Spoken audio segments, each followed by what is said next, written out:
a ketogenic diet or an extremely low carbohydrate diet, which would include a carnivore diet, is in some ways it mimics the fasting state in the human body. And the fasting state, although, a lot of people think about going without food as a terrible thing, when people fast, it actually has a lot of healing potential. It stimulates this thing called autophagy, which is basically all the cells in your body start cleaning house, getting rid of old parts and, defective things and replacing them with new ones. And so very low carbohydrate and ketogenic diets tend to stimulate a lot of these processes, in a really easy to understand way. Is low carb, ketogenic, carnivore diets will improve insulin resistance. We know that. And insulin resistance is playing a role. So if we're doing a low fat diets actually can sometimes make insulin resistance even worse. Even if you're losing weight on a low fat diet, if you're on a low fat diet and eating a lot of processed carbohydrates or, a lot of sugar and other things like that, your triglycerides can still go up, your HDL can still go down, your insulin resistance can go up. So your metabolism can actually still be getting worse, even if you're losing some weight. And I personally was a victim of that because I bought into the whole low fat diet thing, 25 years ago. And I was a victim of that. I was doing a low fat diet and my metabolism was going to shit. And it did not sit well with me. So I do think there's something special about low carb, keto, carnivore diets. What do you think about serum cholesterol and its associations between suicidality, violent crime, mental health issues? We see people with it seems to be lower levels. Maybe I'm not sure, maybe some of the literature is mixed, but they're now in the cardiology literature, they're saying that you can have a serum cholesterol of 25 milligrams per deciliter without negative consequence in the short term. That's what they say you can safely be at. And yet I see some of the psychiatric literature that says, hey man, you get too low and you start having some mental health issues. Is there anything, does cholesterol play a role? Serum cholesterol have any role in our mental health? It's almost like you're a stand-up comic by asking that question.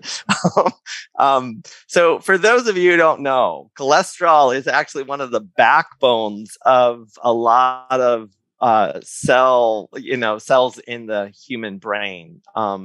Neurons incorporate cholesterol into their membranes, and they're actually a really important part of the cell. The human brain is a very fatty organ, or lipid-rich organ is what somebody would say. So it contains a lot of fat and cholesterol. For those of you who also don't know, although cholesterol, most people think about it as, it's just this thing floating around in your bloodstream that's related to heart disease or not. Cholesterol is actually the backbone of some really important hormones like testosterone and estrogen and progesterone and cortisol. Vitamin D. So without cholesterol, we would not have those hormones, which means we would not be reproducing as a species, which means lots of other things. So cholesterol is essential. It is essential to human health. There is no way around it. It is in particular essential to brain health. And we do have some studies showing that when they use statins, for instance, to lower cholesterol levels in extreme ways, it ends up conferring risk. Some studies have said doubles the risk for Alzheimer's disease and Parkinson's disease. And so although the cardiologists might actually be right, because the heart is a very lean organ. The heart is lean muscle, and it is extremely metabolically demanding muscle. I mean, the heart actually is the number one metabolically demanding organ in the human body. A lot of people think it's the brain. The brain is number two. Unfortunately, as a psychiatrist, I happen to love the brain, so it pains me to say that. But the heart is number one. But it's lean, meaning the heart might do better or may not be affected in one way or another with cholesterol levels. But the brain absolutely is. And at the end of the day, quality of life is all about your brain function. I mean, you can be a vegetable and still alive. Your heart can be pumping, and you can be in a vegetative state in a bed. That is no life.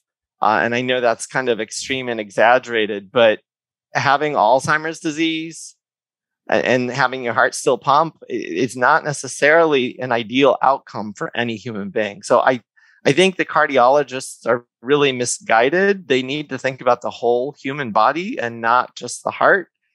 And that's with me even saying that what they're saying is true. And I actually, as you and many others know, that data is very flawed and weak at best.